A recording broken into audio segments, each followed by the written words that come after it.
rush under the rainbow stage. The sun shines down, casting the campus in warm light. We speed across the meadow's green grass toward Cafe Mac's open doors, where Tim Cook stands. He steeples his hands. Good morning. We're so glad you could join us. Welcome to Tech Abilities, produced live in the Blind Abilities studio. I want to thank all of you for listening and for sending in your feedback. It's well appreciated. And if you want to send us some feedback, give us a call at 612-367-6093. Leave a message. We'd love to hear from you. Or send us an email at info@blindabilities.com. Be sure to check out the show notes for all the tech tidbits and news that we cover in this episode. So without further ado, let's get this show started. Live from the Blind Abilities Studios, this is Tech Abilities. I'm Jeff Thompson from Fridley, Minnesota, and in the studio we got a full house today. It's all about the Far Out event here that Apple just had, and Serina Gilbert, how you doing? I'm well. You didn't say friendly. Friendly. That's hard for you to say, isn't it? Is it unfriendly today? To tell you the truth, after all the news over the last couple of years, I'm dropping it a little bit. Even though I'm not Minneapolis, but I'm real close, so you guys made me think about that. Also just with us satisfactory, is friendly, I guess. Let's just go with Far Out Fridley for this event. All right, Callie Gray from Miami, how you doing? Hey, Jeff, hanging in there today. Hope everyone is well. Looking forward to talking about this Far Out event. All right, Seyoon Choi from St. Louis, Missouri. Whew, I'm live and well. I took a lot in, and I think I both gained knowledge and also physically exhausted myself because I was literally right into action. So happy to talk about it. I know some of us have to watch it on television, listen to it on our computers, but you went right to the Apple Store. That's right. We had it on our audio video wall. I was surrounded by my fellow Apple colleagues. Oh, I think this event might have been the most energetic Apple event atmosphere that I've ever been in my life. Wow. It's nice to get out of the house once in a while, isn't it? Once in a while? Well, hello. And my fellow Minnesotans joining us today, Jesse Anderson. How you doing? I have returned. Yeah, I'm doing pretty good. Definitely keeping busy, and watched the event today. Thought about some stuff.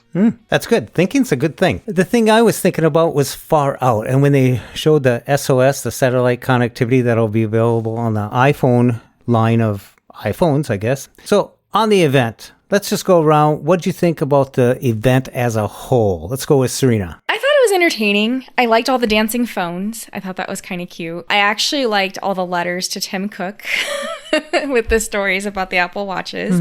I was skating on a frozen river when the ice gave out. The door closed and everything went dark. My longtime friend started grasping his chest. I was fighting to catch my breath. I used the watch to study my pulse, and it was wildly erratic. Things escalated quickly from there. I was getting tired. I could tell hypothermia was setting in. I go to grab my phone, but my pockets are empty. I didn't have my phone on me. As I was trying to figure out what to do, I looked down and saw my watch. I placed my Apple Watch on his wrist and I couldn't believe my eyes. An atrial fibrillation notification popped up.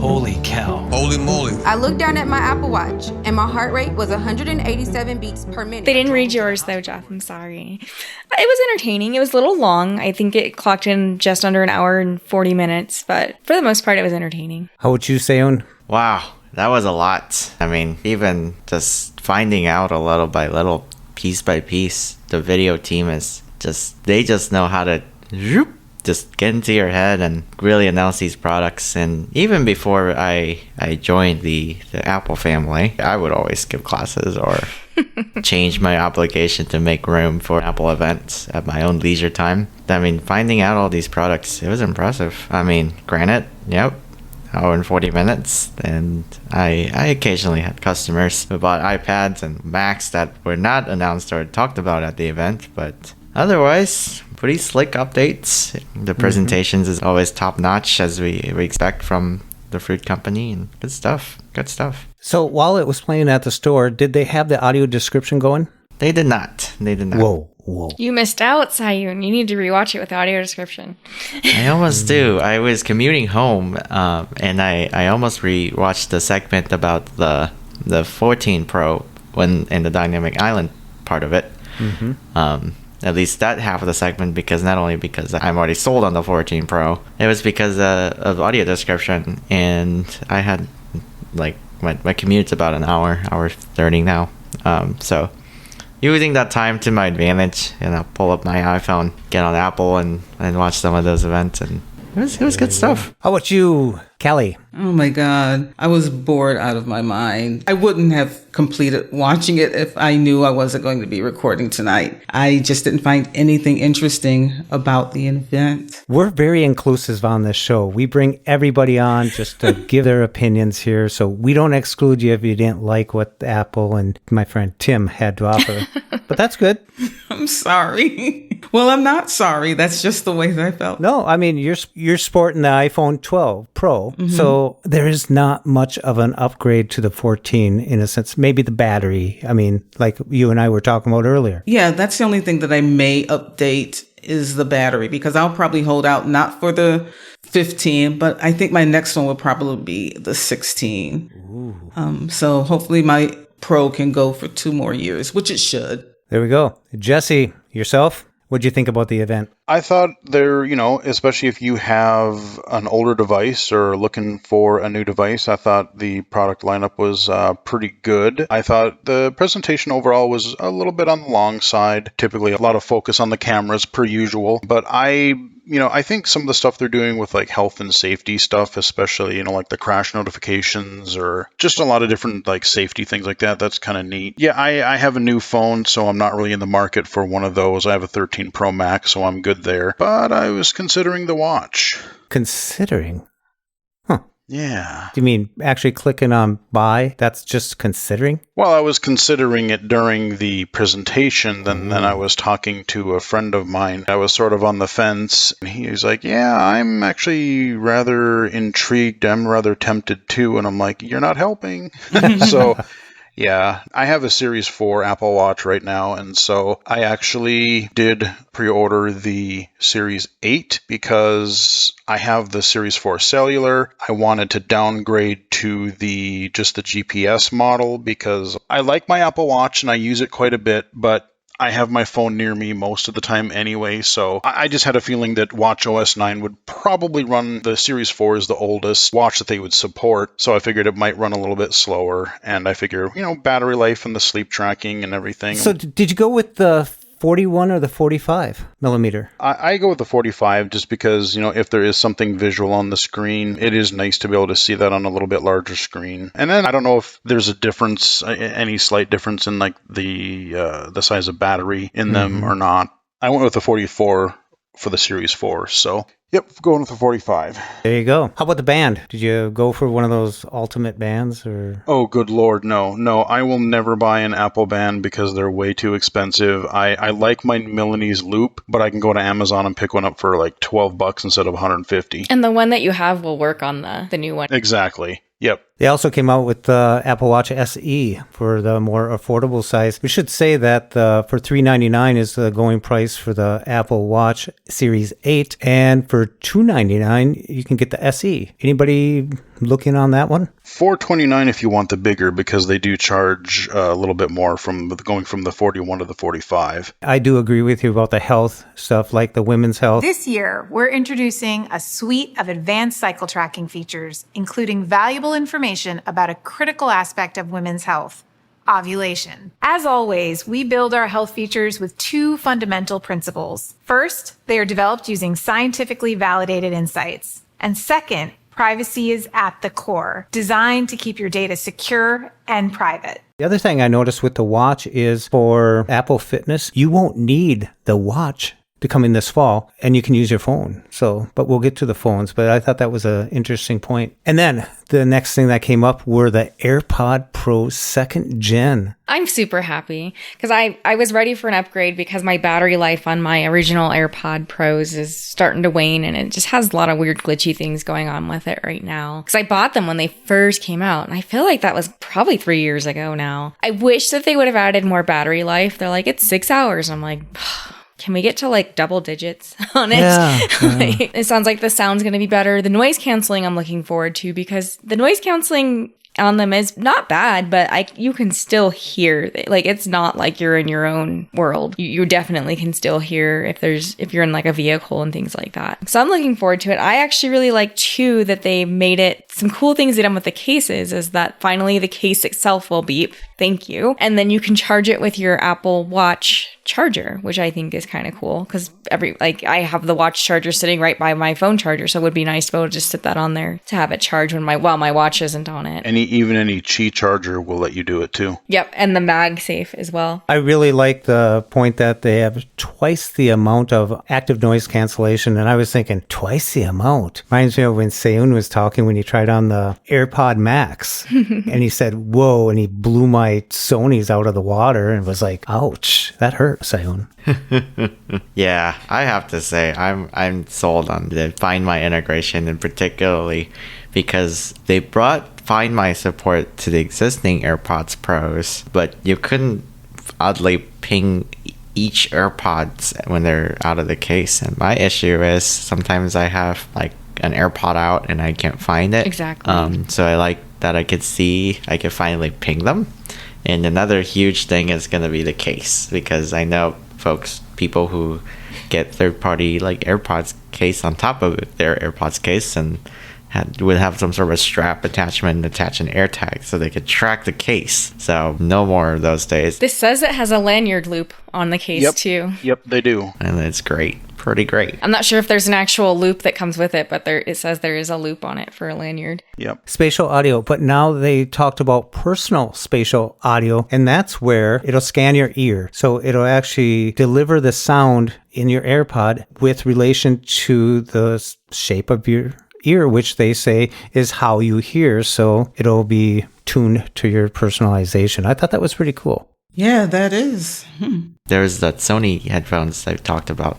They actually have a feature where you could rotate your head to take a picture of your ear, but this is just a 2D image. Mm-hmm. And then it would work with like Tidal, I think, or one of the few apps that would support like their 360 audio type thing, which is their version of 3D audio, spatial audio type thing. But this is really cool. I mean, you're already using the true depth camera that you use for Face ID and taking a three-dimensional map of your face to understand the geometry of your head and stuff, and tailor that spatial audio. So it's a good crossover of features that already exist. It's really good stuff.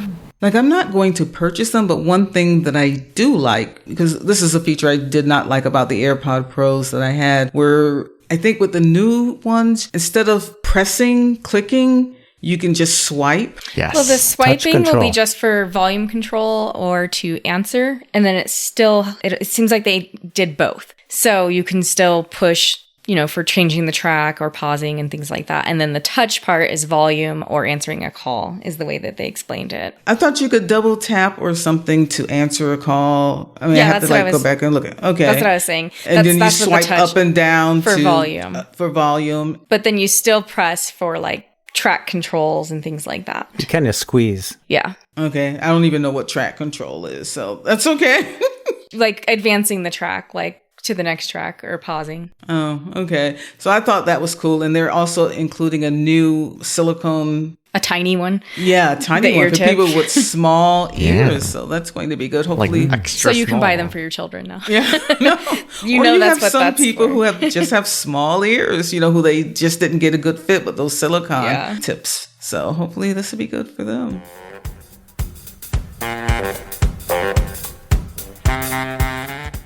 I was impressed that they kept the price the same, $249 to start out with. I mean, with the extra features on there and the way they've developed them. And I believe it's a H2 chip that's in them now. Mm-hmm. Yeah, that was the kind of running theme that I kind of noticed, because everyone was expecting all of the products to be jacked up in price a little bit. But like everything, like the watches, the AirPods, and even the phones, like they kind of kept their previous year's entry-level price tags and stuff. Mm-hmm. Except the Apple Watch Ultra, the brand new model that they...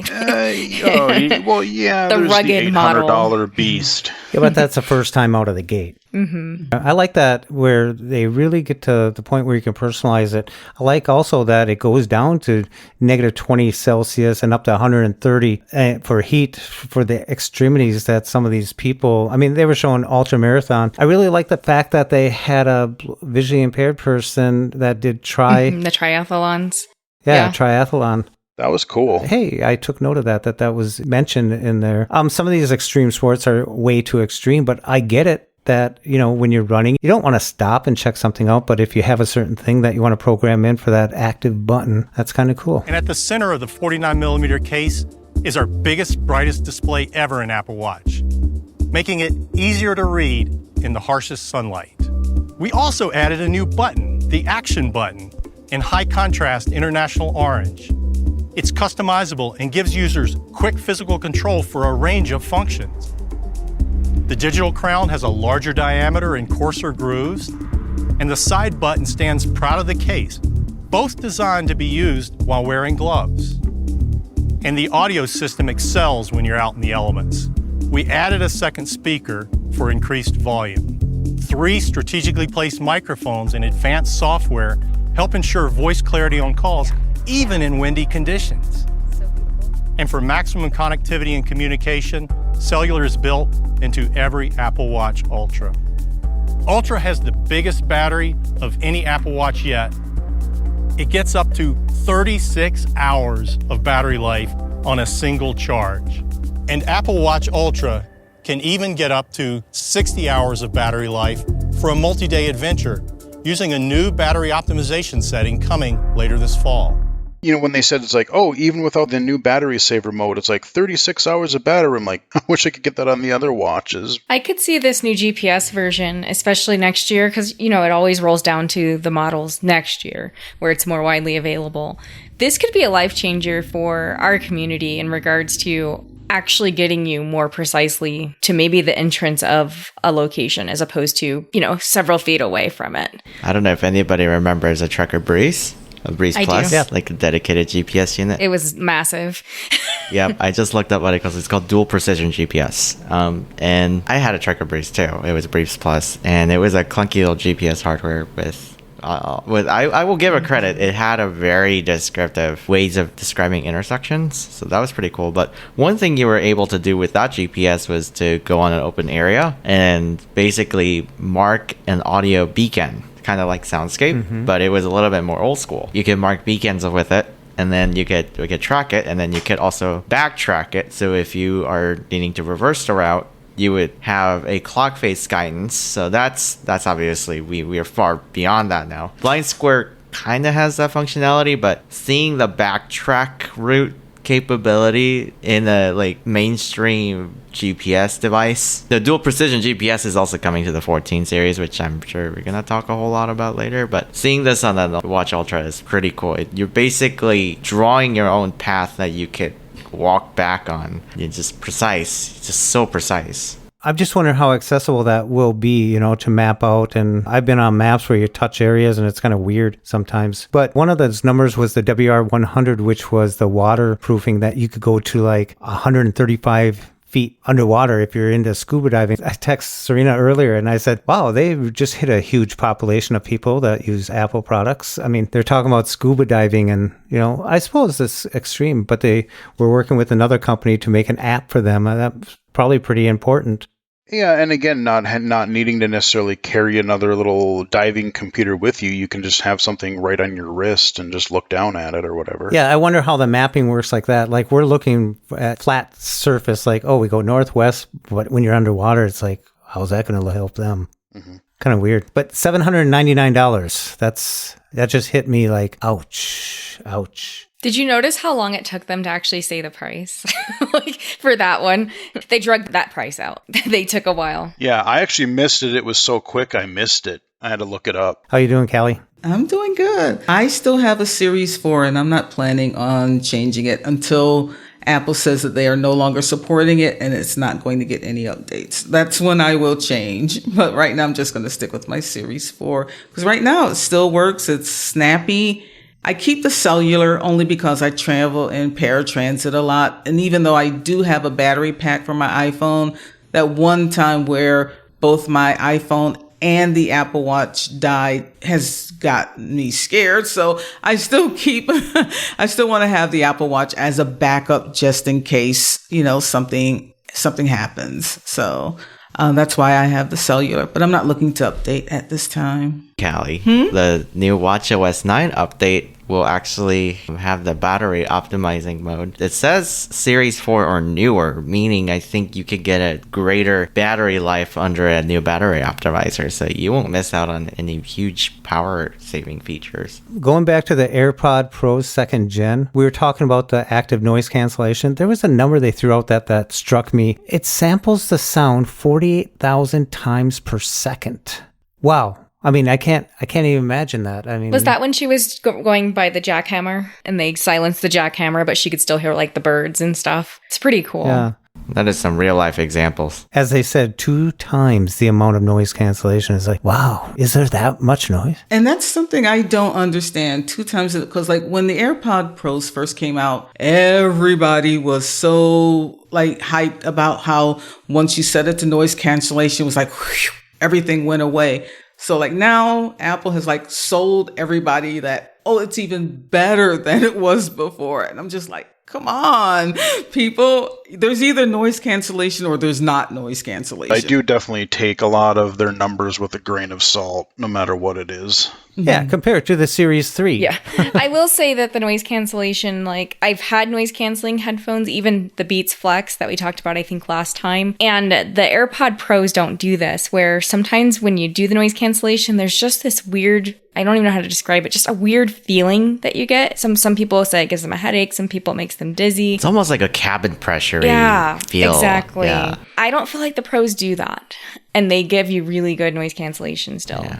I think the Pros have like a lot of air vents and ports. They specifically designed it in a way that eliminates that cabin pressure feel, because when I wear those Sonys that I no longer have, those definitely felt like a vacuum seal or a cabin pressure over my ear. Like those are giant noise canceling can. Yeah.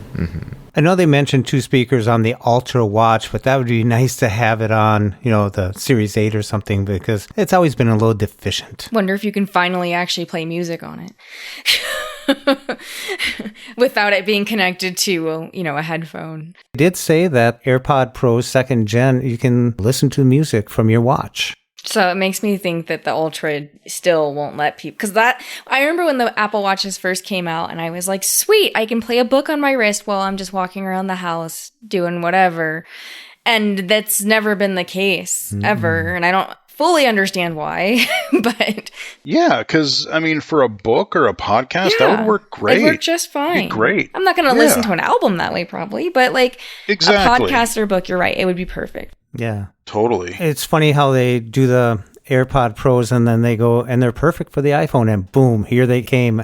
There's the dancing iPhone. Yeah. So let's take a look at the new iPhone. A video plays. In a black space, purple, green, blue, and red balloons fill slowly. They bounce and expand, pressing precariously into each other within the edges of an iPhone. The pressure forces a second, larger iPhone to pop out from the first.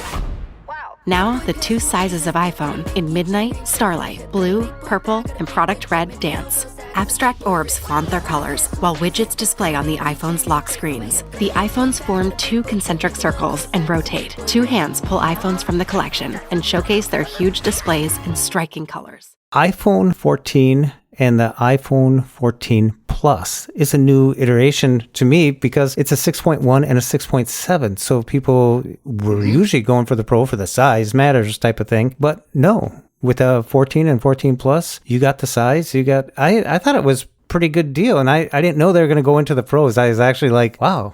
I assume they still had Pros because they intentionally didn't say Pro with those. Right. I think especially for Braille screen input, it'll help people too because they get their fingers on there a little bit better too at a more affordable cost because it came in at $799 and $899. And the iPhone 14 Pro and the Pro Max, which basically the same sizes. They're the exact same phones, just different screen size. They didn't mention anything different. No, the screen sizes are the same. They're 6.1 and 6.7. I was saying that the Pro and the Pro Max are identical other than the screen size. Yeah. To each other. Same chassis, basically. Yeah. Yeah.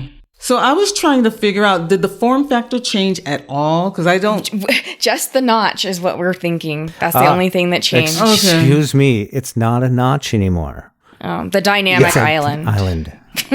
That's the only thing that changed. Okay. I think the other thing that changed is they kind of put some of the sensors. Oh, the cameras protrude more. Yeah, the sensors and stuff like that. They kind of changed them around a little bit. It's very similar to the other ones. It's the best ever. Nope. Most advanced. Most advanced was the theme. And innovation. I heard the word innovative. Yes. Innovative. The most innovative Pro line. I don't know if this is going to matter to a lot of low vision folks, but the Pro phones do get quite a lot brighter because it does have that newer OLED display technology and the engine, that display engine that's powering it. So we're looking at, I think I saw something like whopping 2,000 nits of full screen brightness outdoors though. So you have to have the auto brightness on, and I think 1,000 indoors and 1,600 for HDR. Yeah, that could actually help for low vision, especially outdoors.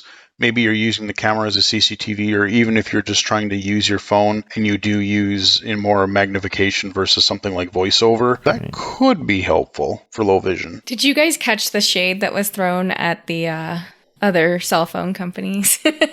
The brightest display on any smartphone. No, when they were talking about the chip too, they were like, we've been light years ahead for 3 models or something. There was a comparison of an A13 Bionic, which was an 11 series. Yeah.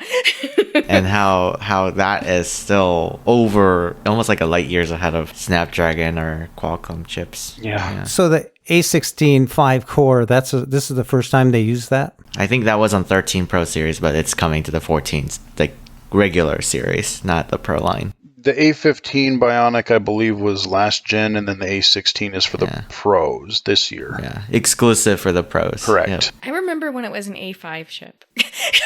I know. I don't know which phone that was, but I remember I think the A5 was in the 4S. Yeah.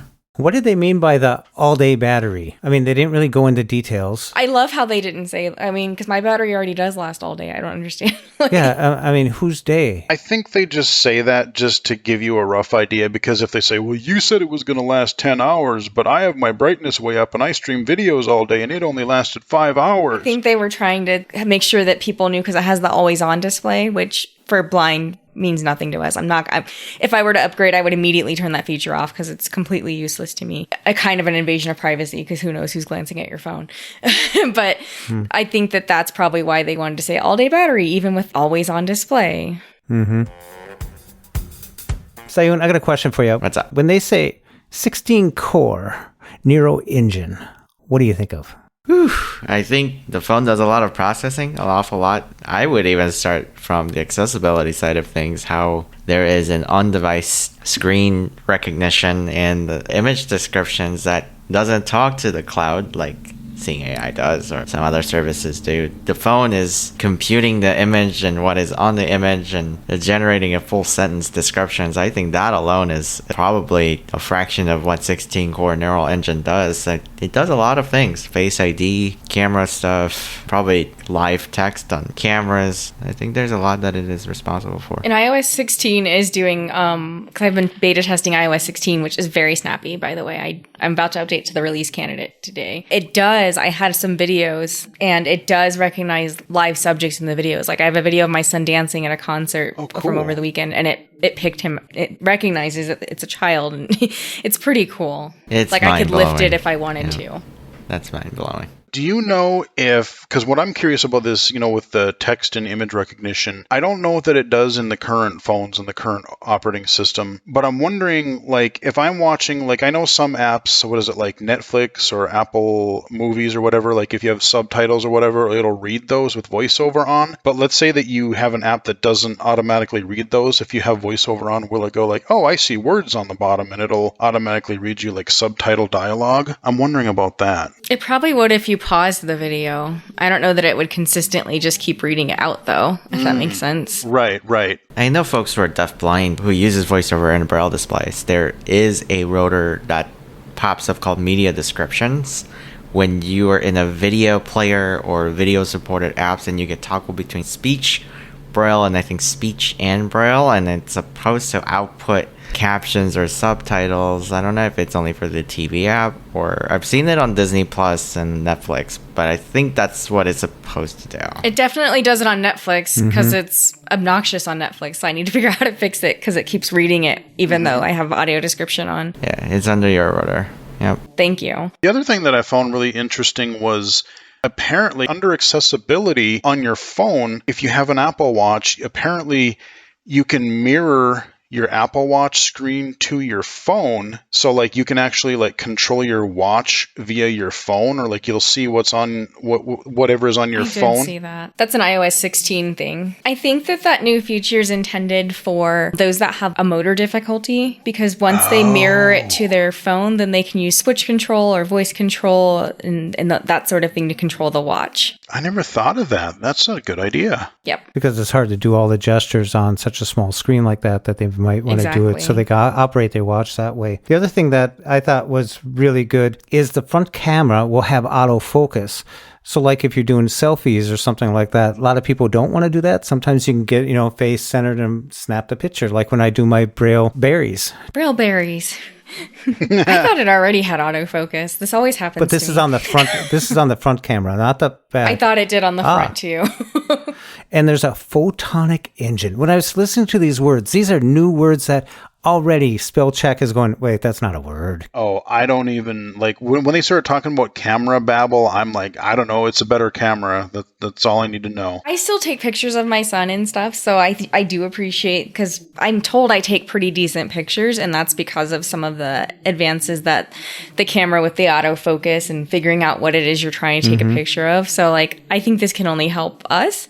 And then also OCR and stuff, like it could only get better. So I take a few pictures here and there, but I mainly use it for taking video on the computer monitor. But, if I'm doing like a hardware review or something, I use the phone. And I love that fact that the cameras on the phones are good enough where I don't need an actual separate camera. And then you also have the accessibility features, like you're saying with the camera, whether you're doing photo or video. I think that's really nice. It is.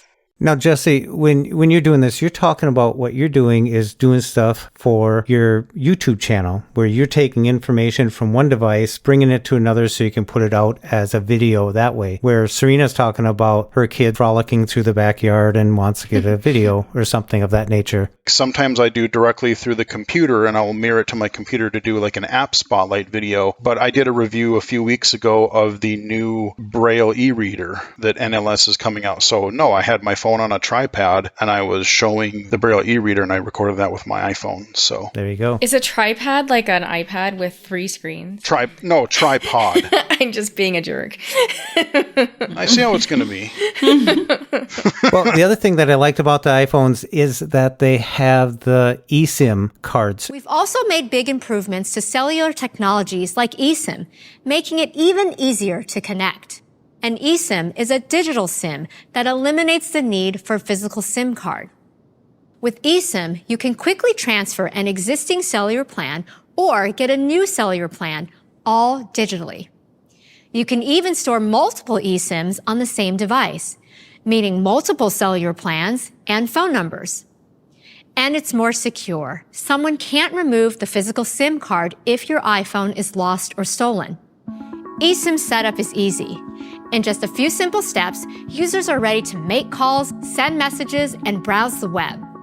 You can even do this without a Wi-Fi connection. I do like that safety. And when it comes to privacy, I think this event really showed me a lot about privacy, especially when they were talking about the health stuff, that it's encrypted to the cloud. Not even Apple can get into it. And then even down to that Nero engine that you're talking about, a lot of things are done on the phone. It's not that it's going out, getting figured out and brought back. A lot of things are really being done on the phone. So Apple won me over with their privacy on this part of it. I like that it's not just privacy, but it's also just things happen so much better. If you don't have to go to the cloud for OCR every time or something, boom, it's just so snappy. I am all for on-device everything. Like Siri requests have been more and more on-device based, and it's just so much faster too.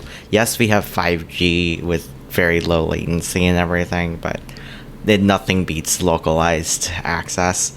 There is something I wanted to chime in real quick. There is a really great article written on Mac Rumors that was just published that a new iPhone 14 series, at least for the pros, there will be a new accessibility toggle that'll allow you to turn on the startup sound for your phone. Finally. Oh, that's awesome. That's awesome. And it's going to be an exclusive thing. That's a big deal. Yeah. But only on the 14 series, huh? It says on the article, an optional new accessibility features allows the upcoming iPhone 14 models to play a sound while turning on and off. I can't believe that they never did that before. I really am shocked. Who compared the feature to the Mac's iconic startup chime. I like that chime. I hope it's not as loud as Ultra's siren that they were talking about that can be heard from 600 feet. They said like 89 decibels, and it was like a very unique frequency. It was very distinct. Yeah. It was very distinct. Definitely. But definitely a life-saving feature. I would say that the event was very focused on safety. I would agree. And critical safety features. Mm-hmm. With that in mind, I wish you could turn off the Mac startup sound, because I'll be like, I can't sleep, so I get up and I go turn on my Mac, and all of a sudden, that thing. There is a way to turn it off. So there was a quick tip that I wanted to share on the startup sound. The startup sound is solely based on the last volume that you had set on Mac OS, because it is stored on what's called like PRAM or NVRAM, which is like a very low powered memory that stores all your like basic settings, your brightness, volume. So whatever you have, your like, I had my Mac set to 30% volume, and I booted my computer and was like, that was a very wimpy startup sound. And then it stays that way. The other thing is, under system preferences and sound, there is a checkbox where you could uncheck if you don't want the startup sound. Personally, I love it. It's so nostalgic for me. But, Windows 8 killed startup sound back. There was a whole thing about Windows 8 killing startup sound in 11. Yeah, coming back, and it was you could always turn it back on in 11 I think and sound 10 settings. Yeah. But I do love the Windows 11 startup sound. Video killed the radio star, and Windows 8 killed the startup sound. Yep. Aww. Well, it's interesting because, Seyoon, you mentioned Siri, and I've been playing with iOS 16 for a little while. They did change a few of the sounds, which is cool. The Siri sound is way more subtle now. And then when I need to find my phone sound is less obnoxious, but still hearable. And it plays a few different tones, not just one. It's kind of cool. But Siri has gotten very, very smart in iOS 16. Like, really? Google Assistant smart. Because I asked it something the other day, because I was like, I wanted to know when a show on Netflix was coming back. I can't think of the show name now. So I just was like, let's just see what happens. And I asked, and it actually told me, it was like, it hasn't been announced yet, but it's supposed to come out in 2023. It wasn't, here's the website. I'm going to show you. It's very, very, very Here's what I found on the improvement. No, it's actually answering the questions. Really? It's awesome. It's great. Well, I think the iPhone 14 and the Plus being at $799, $899 are affordable things coming in. Yeah. Are they starting out at 128? Is that the start? Or is it 64? They just said it was up to a terabyte. They didn't say what the lower end was on the storage. I don't like if they jump from 64 to 256. I'd rather have that 128 in there. I don't think they sell the 64 anymore, do they? I hope not. I thought the bottom of the line was 128 now. I think it's 128. Yeah, Seyoon, you sell them all the time. Yeah, it is 128. It is 128. It's 128, 256, 512, and 1 terabyte. I should have it down in my memory. 1 terabyte. Wow. Yeah, I have the 512. I didn't want to spend that much to go to the 1 terabyte. I'm like, 512 should be good. I have about 137 apps with about 700 pictures and 2 videos and about 700 songs in RAW, I think, lossless. Ouch. And I'm using That's really not that much space, probably. I want to say half of 256. I'm probably going to be okay with 256, but 512 is definitely on my radar. Probably gonna stick with 256. Normally when I get a new phone, I kind of clean the fridge and just start from scratch, but even the last couple of times I've gotten lazy. I'm just like, you know what? That's a lot of work. Bring it over from scratch. It is, especially when I looked at my thing and it said I had over 400 apps. I'm like, just transfer them all over. And the best thing is like a couple years ago when Winston added Cloud Sync to Voice Dream Reader, thank you. Because now all my books come over. Callie? Yes? He has 400 apps. I thought my 170 something was a lot. Yeah. I thought my 140 was bad. I've got enough for 2 pages, y'all. I'm like... There's probably 10 apps that I actually use on a regular basis. It's just so much work to go through and delete the ones I don't. I mean, I have a 128 gig iPhone 12 Pro, and I'm not even halfway filled with that because I don't download anything. Pictures I will take, but I will delete them because I've mentioned this in the past. Basically, Facebook is my place where I store all of my photos because I'll post something on the timeline if it's something special for me where I will add alt text to it. Because to me, in my phone, I'm basically blind with it when I come back to a picture. Even if I do the 2-finger double tap and hold where you can name the picture about what it is, that doesn't work all the time, especially when you go back to something. So Facebook is kind of like my place where I store my photos. They'll show up on my timeline, every year. And I can say, oh, okay, I remember that. Because on my phone, they really are nothing. I'll take a picture, post it on Facebook, and then I'll delete it from my phone. And I don't download music. All of my music I only stream. I don't download anything from my Apple Music library at all. So I don't need all of that space. So you need a 32 gigabyte storage. It would There work you go. for me. Probably 64 would work, just fine. 2008's calling you. Yeah, I'm definitely a cloud person. Jeff, I'm not the tech person on this show. I use my phone in a very rudimentary way because, everybody has their own use case for it. It's not tied. It's not attached to my hip all the time either, so. I remember when an iPhone used to have 8 gigs of storage. Wow. Who remembers that? I don't remember Was that that. the very first one? The 3? I think it was the first one, and I think Were at you one point there was a... Were you born? I was that? 7. That was okay. That was what there was a 5C with 8 gigs 2007? of storage for a very short period of time too. Wow, the 5C because it was like the budget-friendly phone. Right. So Yeah, they with the had plastic 16 and body. they Yeah. eventually My 4 had 32. I think the lowest I ever had was 32 gigs, even with the I think 3GS. the lowest I ever had was 16, and it was Maybe it was very, 16. very tight. And I went to 64. Yeah, I started with the iPhone 4S, and I don't remember if it was 32 or 64 I started with, but I just realized I need to do some serious spring cleaning because I can't imagine that's right. But when I was in my app storage thing, and I was scrolling down, it said one of 601. Jeez. Oh my God. That's a lot of apps. Do you have every app in the App Store there? I bet a lot of them don't even update anymore either. He only has 1/100th of the App Store.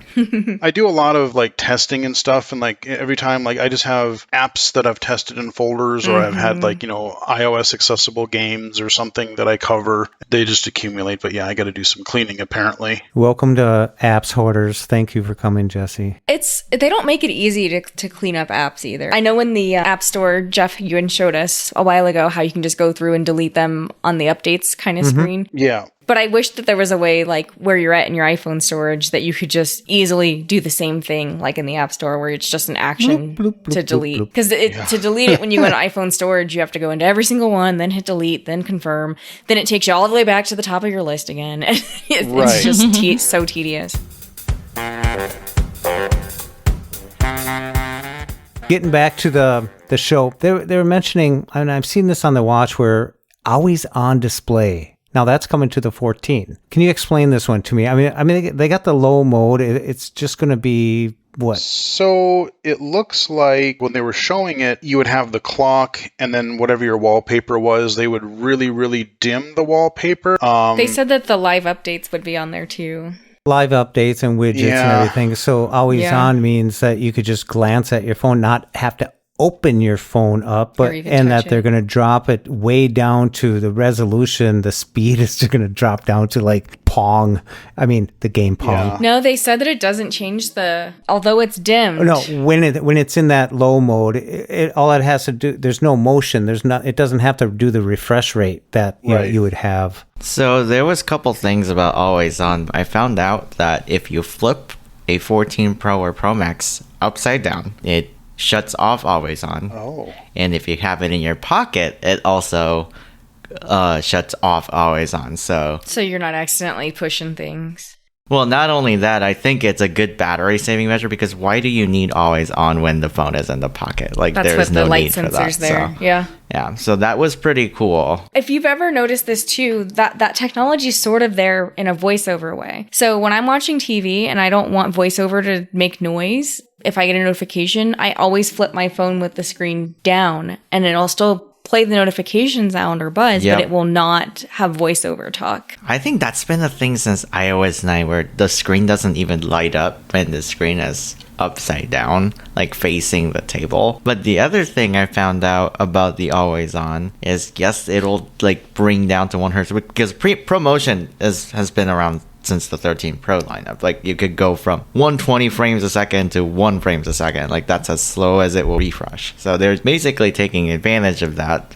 Probably a couple more things going on behind the scenes, but I also found out that it could be any wallpaper with any activity widget. It'll still live update it, but for ones that are like an actual, like a real wallpaper with real colors, it'll preserve the skin tone if there is a face, if there are faces, but it'll just basically dim it in this ultra low power state of a sort. I'd be curious to see how that works. Yeah, I thought it was really good how, I usually don't pay attention to the camera stuff, but they're really doing a lot of good work, especially they were talking about taking pictures in the dark, like some of us. That's great because we always can't say, oh, it's bright, oh, it's dark, and, I should change something, When it's automatically doing it for us, it helps us out a little bit. And there's also something about the camera. I remember when cameras, it's an 8 megapixel, it's a 12, Now it's and all 48. that. 48. I mean, wow. I'll look really old if that thing takes a picture of me because it won't miss a thing, But I'm really excited for people to have that. And I always keep wondering does a 48 megapixel camera, does that really help OCR? Does that help us in the world of, trying to, with that 16 core neural engine with the 48 megapixel lens? Does that help us in those small part of the camera, but does it help us? I think if you're average taking a picture of a book or a piece of paper, that's reasonable quality, I don't think it'll have that much impact. But if you were doing things like you're wanting to read some text, maybe from a sign that, you're out somewhere and you're looking at like a sign that where some trees are behind it, you have a lot of busyness around it. Yeah. I think having that separation and clarity, I think would help in those types of situations. Yeah, they said that the long distance focus is a lot better. And multiple is something's up close and long distance that it can do multiple. I wouldn't know the difference really too much if something's more in focus or the other, but I was just curious if there's a benefit for any of the third-party apps that we use that does utilize the camera. Well, and I remember even just being so impressed that, you generally think about using your phone as a close-up CCTV, which I do, like I said, almost every day. But I remember even in the XS Max days, I noticed the cameras were starting to get really good. And I noticed that I was home visiting my family and I was sitting, in the back of the living room on the couch and my parents were watching Wheel of Fortune. And I'm like, I wonder, not necessarily knowing or even thinking that the distance camera would be super good, but even just being able to clear across probably a good, 8-10 feet away or better, just pointing my phone at the TV. And I was sitting in the back of the room and reading Wheel of Fortune puzzles. So, I mean, even just seeing that type of clarity was pretty good. I think, taking pictures nowadays, I took a picture, I caught a bunny in my trap. I was trying to catch a squirrel, but I caught a bunny. You trapped a bunny? Oh, Jeff. I did not intend to go out and hunt wabbit. However, the wabbit ended up in there. And so Lori brings out little Pippa, a little miniature Dashed Hound, and goes out there and he's like, excited, and the rabbit's in there. So I took a picture and it said a rabbit in the cage. I said, I got it wrong. It's a squirrel. And so we did FaceTime to my daughter. She says, it's a rabbit. So Apple was right. I didn't doubt Apple. Their image recognition is amazing. Second to none. It's gotten surprisingly better. Sometimes even on Facebook, sometimes I will let it just keep talking until it does its own, until the Apple one does its recognition, and it is way better than the automatic image recognition that Facebook has. It's very good. I do that all the time now. When I take a picture, I take the picture and then I open up the picture and I wait And it keeps talking, and then it starts describing it. So good. It does a job better than I think a lot of the other apps out there, the third-party apps that we want to pay money for or get for free, use. Object recognition, I think, is a ways out, but I think, who knows? I don't know. It's pretty good. I guess I am running 16, but my son got glasses yesterday. It's his very first pair of glasses. Was it yesterday? Yeah, yesterday. Were they Google glasses? And we glasses? took a picture of them. What was that? Were they Google glasses? Envision glasses? Nope. No. But it was his very first pair, so we took a picture of him, and then when I went to go, I showed it to him, and he was like, yeah, it's clear. So then when I went to go make sure I was sending the right picture to someone, it said a child standing in front of a column wearing glasses. And I think the fact that it recognized that, because his glasses are actually a clear plastic frame. They're Oh, wow. Yeah. I mean, it's a thicker frame. They're like Oakley's. Of course, he would pick those. It's clear still. So I think it's reliable enough where I feel comfortable when I'm going through my photo album to know what the pictures are. It's pretty cool. I always find it funny on the on the third-party apps, the consistent weirdness that you get with like some of the syntax that just it doesn't understand. It'll be like a desk with a chair on a table. I'm like, what? Yeah, it doesn't even make sense. It's so bizarre. It's completely useless information. Yeah, it is. But every time I take a picture and I hear that, I keep on forgetting to actually think about how much Apple has been doing for disabilities. I mean, I'm looking at it from a visual point of view so I can access imagery that I can't see and stuff like that. But there's other people talking about the deafblind. They're talking about other things that they've been doing. And you go across the board, you go into your accessibility thing, you go down the list. There's a whole bunch of stuff. There's a ton. Absolutely. You see those articles popping out, secret things that you can do with your iPhone that no one ever knew about. And it's all the stuff that we already knew. Go to accessibility, go to touch, the back tap, and everything like that. I think it's really cool. One thing that we forgot to mention was off the grid with the 14s will have that SOS as well, so you can do an emergency thing. I was wondering... To the satellite. It's going to direct you towards the satellite, so it'll tell you where to go, how to find it. Is that going to be speaking like left, right, up, down, north, south? I really think it will. I almost envision an interface similar to like a precision finding on Find My. I don't know if any of you tried that. Yeah, I would like that to be the case for the satellite feature. Again, this is touted as a feature that is something that we should never need, but there is one really cool feature they threw on there, which was to report your location on Find My. So with people satellites. know where you are. So people can know where you are and track it. I thought that was really cool. But when I think you're in that interface to search satellites to do this really, really cool SOS reporting, I think there is no doubt that considerations were made as far as making that interface fully accessible. If anything, again, it'll just be test of time until someone actually gets to try it.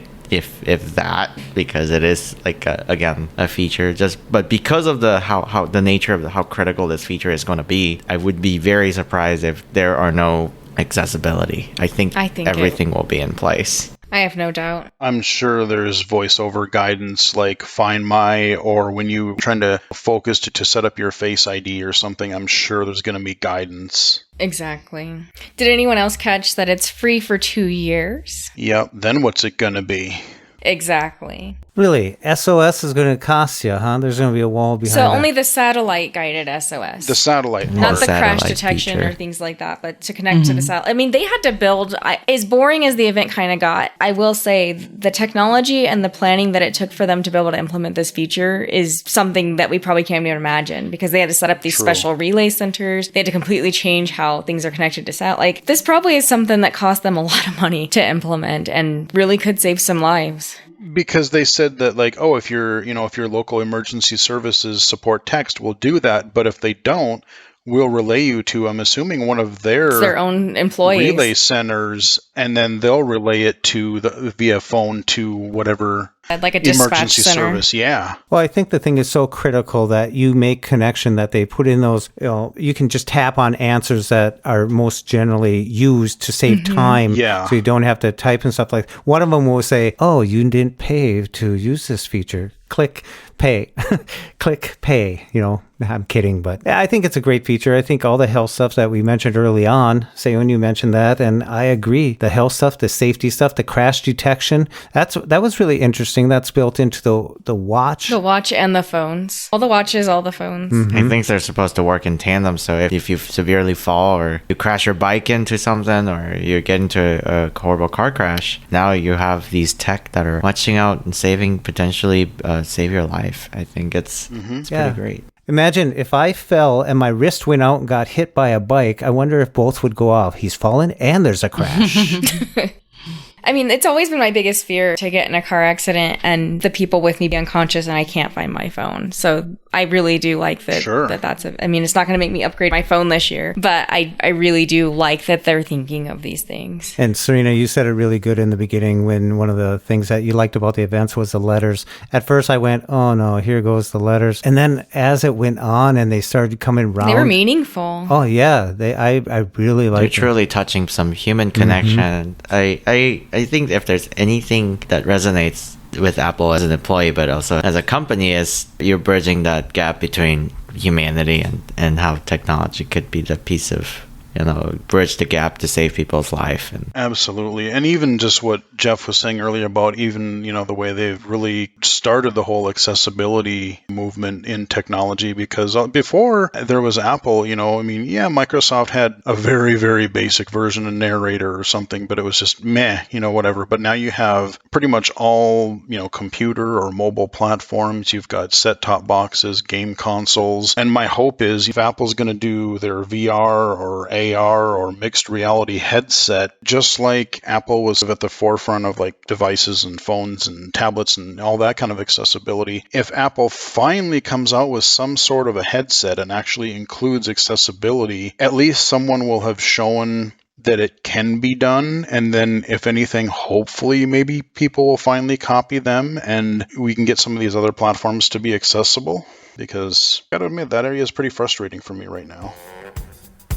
Random side note. Did anyone catch, I think it was during the letters, they said the wake word and then call 911 together. And I was like terrified that something because I'm sitting by two HomePods, my phone, and my iPad. So I was like, I hope that it doesn't do anything. Like, I wonder if it did that for anyone. I've heard, and this was through Amazon devices one time when they were having this special thing going on, that if you say Amazon Alexa, if you say Amazon A lady in tandem, it won't set off your device because you're talking to your cell phone with voiceover to not open the app, right? Mm-hmm. So they worked out some coined words. So I wonder if during that show, for that split second, that they just turned it off on the Siri. Server. Mm-hmm. Oh, she said it. I was literally like, oh my gosh, please don't actually.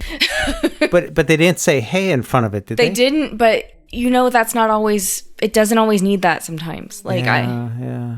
Well, overall, I think it was a great event. Well, Callie, it didn't seem like you wanted too much, all that, but you could surprise us. Come on, next show. Also, she says, well, I decided to get the watch to go with my new iPhone 14 Pro. And what's in your cart? No, but I am looking for the 16. Serena says it's pretty snappy. It's working really good. I like it. I won't update on the first day. Serena mailed out that it will be available on Monday, the 12th, correct? Yep.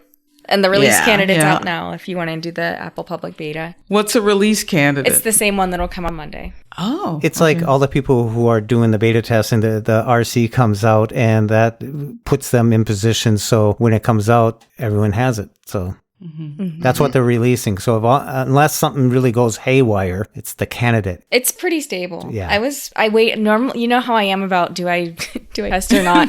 And I just put the beta on maybe a week ago, if that. And it was this time I backed up to iTunes and all that stuff just in case, but it was very, very spiffy, very quick. And I'm really enjoying using Siri on iOS 16. Wait a minute, you backed up to iTunes? Is that what you have to do? Yes, if you're testing a beta, it's recommended that you back it up to iTunes so that if you need to restore back down to downgrade to 15, you have a local backup to put back on your phone.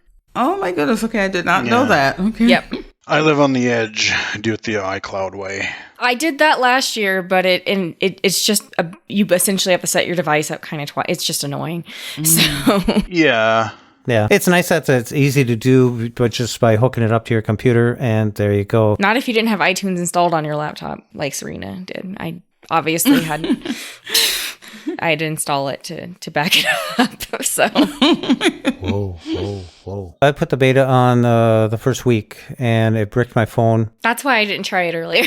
I helped it. I'm sure I helped it out, but right away, all my banking apps didn't work, and I was like, whoa, Your what okay, apps? hold on. Banking. Oh, banking. I thought you said baking. I also heard like you said baking as baking. well. Yeah. So did I. I know. After I said it, I said, did I say banking? all my banking apps didn't work, and I was like, okay, I might need those. So I decided to get out of it. I have a whole folder full of banking apps, and I literally have a folder called finance. It's scary. I have like 9 or 10 apps. Yeah. Well, the thing is, all of a sudden, you open them up, and it just blink goes back to your home screen. Oh, It's like, scary. no. That's the Yeah. worst. It wasn't like they kind of didn't work. It was like they completely. It was a full-on crash. oh, that's an empty feeling. Yeah. So I decided to go back, and I went back, and it was all right, except for I lost a lot of like my WhatsApp messages that were like, Because of in between the two. yeah, it was like a month off or something. I don't know. 'Cause I you didn't back do up. WhatsApp. No, I didn't do WhatsApp backup. Yeah, to the WhatsApp cloud, does back up is what I to didn't do. iCloud. So chat history. Yeah, now I'm doing that. So I kind of learned a little lesson there. I do like the cloud. I do like the package. I get Apple TV, so for $29, I get the whole 9 yards plus 2 terabytes. Yeah. Apple One Premiere.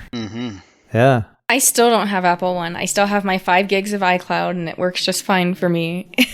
Yeah, I think I'm at 2 right now. 2 gigs, I think. So there is a really cool feature in an event that y'all decide to upgrade. If you go through settings, general, and then transfer or reset iPhone, and click get ready for a new iPhone, and then there is a little disclaimer there that says if you are low on iCloud space, Apple will grant you a temporary storage for you to make a complete backup of your phone for 21 days, and then you can go through a little transfer wizard. I call it a transfer wizard because I had to invent a word to tell my customers about it. But if you go to transfer or reset and click get ready for a new iPhone, even when you're low on iCloud space, you could grant yourself an extra iCloud space to make a backup and then it'll keep that backup for 21 days until you get a new phone, and then it completely backs up. Even if your backup is like, I've seen a backup as big as like 12 or 18 gigs. Wow. And then it'll make a backup of everything you have on your phone until you get a new one, and then you can bring it back down. The backup goes away after that 21-day window, but it's very nifty. So you don't necessarily now are effectively forced to get a iCloud Plus. Wow, that's a great tip. Thanks, Seyoon. Didn't know that. Well, it's so funny that you say that, Seyoon, because when I first upgraded to the 16 beta, first of all, just be prepared. It's a 5.1 gig download. It's a beast. And then it said, we will temporarily delete some apps to put this on there. And I was like, that's weird. I have like tons of space, but I didn't think anything of it. But then when I was trying to get some videos for my husband yesterday, it was like, you do not have enough space. And I'm like, how on earth could I not have enough space? So I go to storage. The stupid podcast app had 34 gigs of podcasts downloaded to my phone. No. I hate the podcast app. 34 gigs. I'm like, delete. Oh my gosh. Wow. Wow. Yeah, I use Overcast. That pod I hate. Well, I have both, but they both have their advantages, unfortunately, because Overcast, like, I don't know. It's just, I do prefer podcasts interface. It's just. If you go into settings under podcast, go down to the app podcast, and you can set I fixed it. It's only going to download like 5 episodes now at a time or something. Yeah. But it used to be you had to go set the download settings for each individual podcast. And I think that's why it had 34 gigs before they changed But now that. you can do it globally by going to settings, down to podcast, I was and so open up your frustrated settings. though. I was like, 34 gigs? Wow. What in the world? Yeah, I have mine set where it doesn't download. My podcast will come in and it will tell me what's there, and then I can press if I want to download it. So I don't have them automatically download at all. I am curious, does anyone actually get push notifications from podcast app anymore? It's a hit or miss. Yes. It's a hit or Yeah, miss. it's hit or miss. If I listen to a podcast, then I'll get it for like a day and then never again. Overcast comes through every time, but not the podcast. Because when I release a Blind Abilities or Tech Abilities podcast, I release it. And I used to just wait around to try and see when it's going to update and stuff. Now I just wait for the notification and go about my business doing other stuff, and it'll come on. Well, how often do you listen to podcasts in the podcast app? If you listen daily, then you probably would never notice if the notification stopped. But mine is maybe once a week, every 2 weeks. Honestly, I'm not a huge podcast listener, but to other people, they think I listen to them a lot. Mm-hmm. I probably subscribe to 35 different podcasts. That is a lot. And okay, that is a No lot. way. However, I skim. I see what topics they're doing. I do this, and I got a lot of them that are like 3 different woodworking ones. And then I have some random news ones that are kind of interesting and stuff like that. I'm subscribed to the Dented Puck podcast. Yeah, the Dented Puck. That's a blind hockey one. That's where I met Seyoon. Not on the podcast, but at the actual event. Callie sends me a comment. What's that one? The Giants. Land of the Giants. Yeah, Land of the Giants. Oh, that's a good one. I do that one. And there's another one that you sent me of something about I feel miserable or something. No, terrible. Thanks for asking. That's my favorite podcast. So that's the only one that I actually pay $8 a month to support them. So it's worth it for me. It's my favorite podcast. And that's what I do. I don't pay to subscribe in a sense, but I will support something. There's a few of them that I have, and I really like in the Apple settings that you can go to your subscriptions and bloop, they're gone. You set them up so they won't do it in a year if you want to stop after December or something, if you want to stop after next month. I like the easy way that Apple has made that. So your company's doing great, Seyoon. Your company. You know something I noticed today, and it was actually yesterday. I'm not sure if this is new because I have not been with Audible for about 2 years, but I just subscribed to Audible again because there are a couple of books coming out that I actually want to own, and I could sign up in the app. I didn't have to go to audible.com on my computer. So I did the purchase through the App Store to purchase the credit. This is the first time, like 2 years ago, I could not do that. I had to go to audible.com in order to. Yeah, you can. I think they changed that maybe a year and a half ago. Yeah.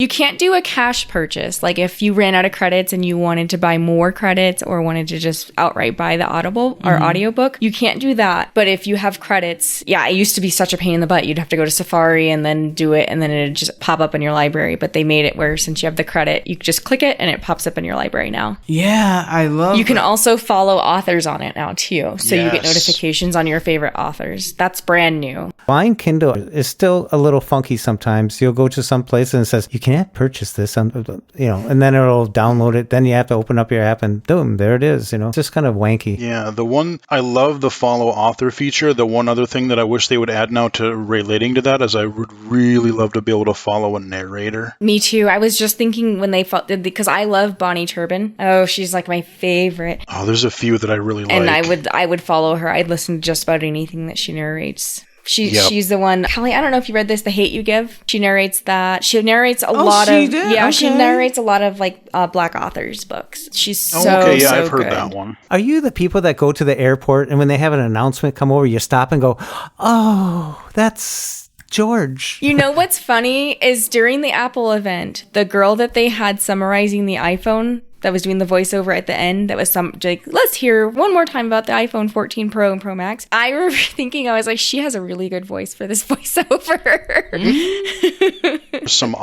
There are some narrators from Audible that are genuinely really good. Like I can't think of their names, but like if I hear them, I'm like, oh, okay, I probably want to read that because it's Scott Brick is a really good one. There are, and then there's others that because I always sample the Audible book before I buy it. Yep. And if it's a voice that it's distracting, or I'll go get it from like Bard or something instead. Same here.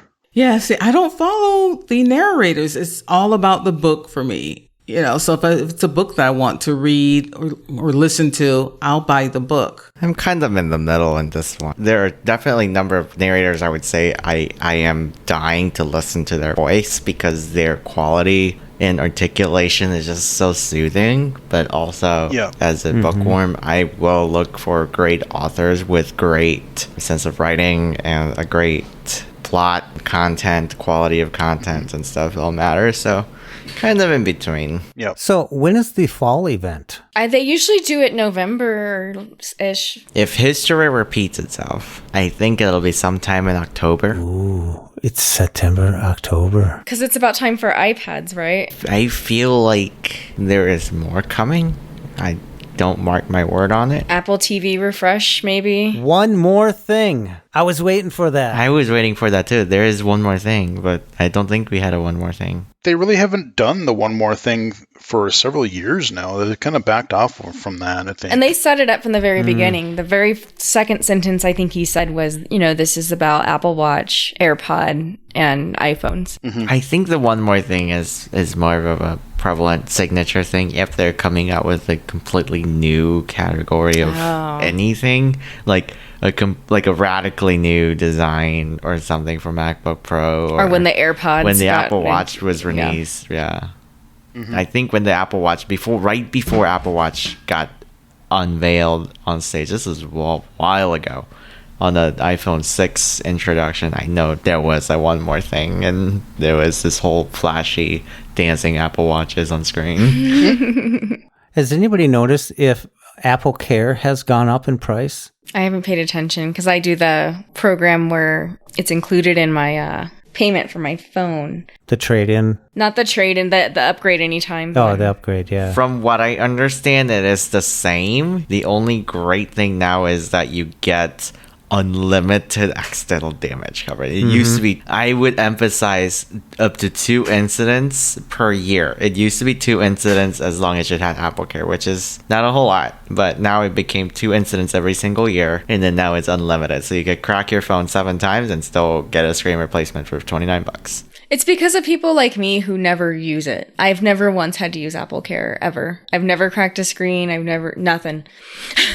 I suggest that to people who hold on to their devices much longer because there is no cutoff. You could basically have Apple Care as long as you keep paying for it for 4 years, 5 years, as long as we support the product and whatnot. What's new though after COVID is if you do get the bulk Apple Care, I call it bulk Apple Care because you pay it up front for like 2-3 years of coverage. When it's right before it's about to expire, you now get an email letting you know that you can switch over to the monthly plan, which is pretty cool. Then start paying the $3.99.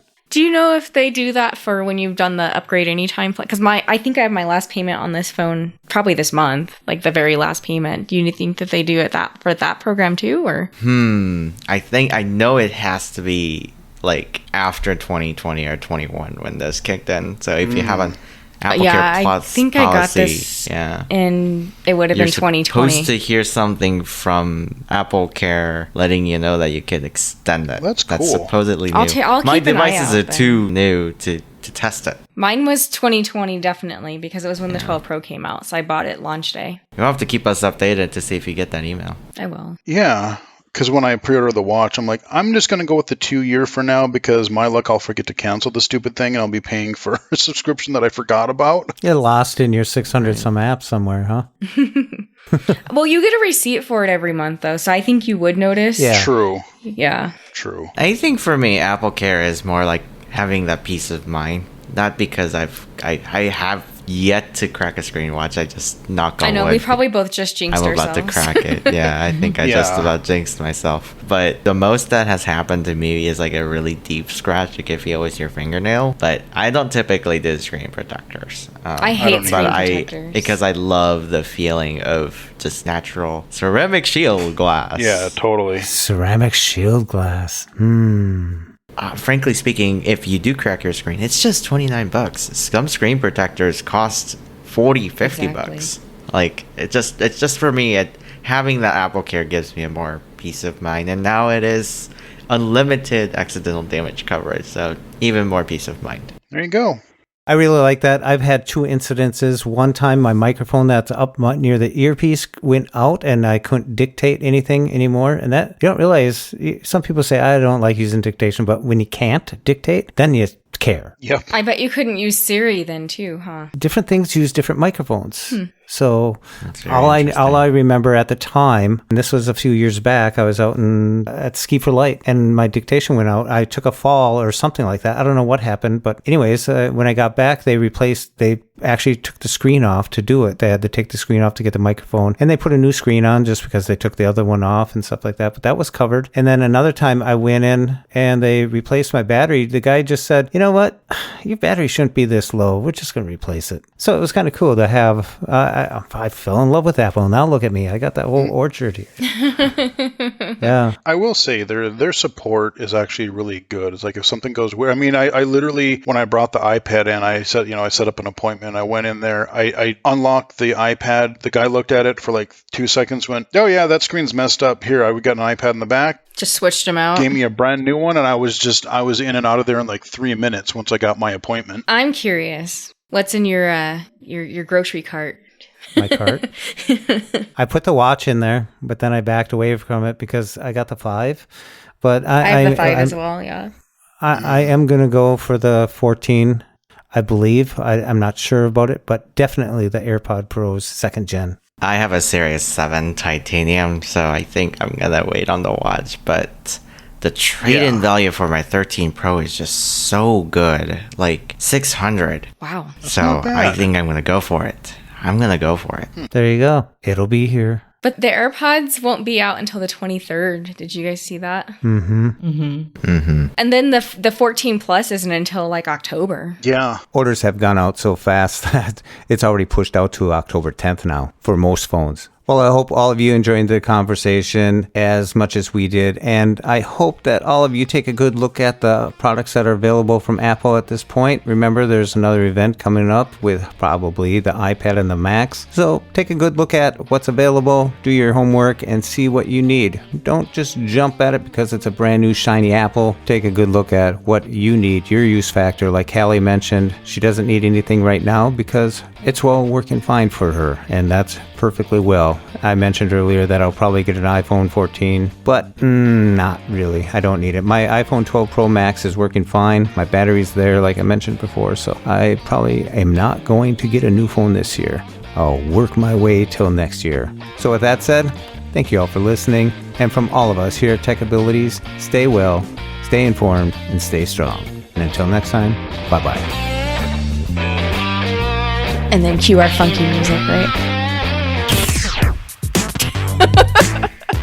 And for more podcasts with the Blind News Perspective, check us out on the web at www.blindabilities.com, on Twitter at blindabilities, and give us a call at 612-367-6093. Leave us a message and let us know if we can put your voice on the next podcast. Drop us an email at info@blindabilities.com and download the free Blind Abilities app from the App Store and Google Play Store. That's 2 words, Blind Abilities. And from all of us here at Blind Abilities, through these challenging times, to you, your family, and friends, stay well, stay informed, and stay strong. I want to thank you for listening.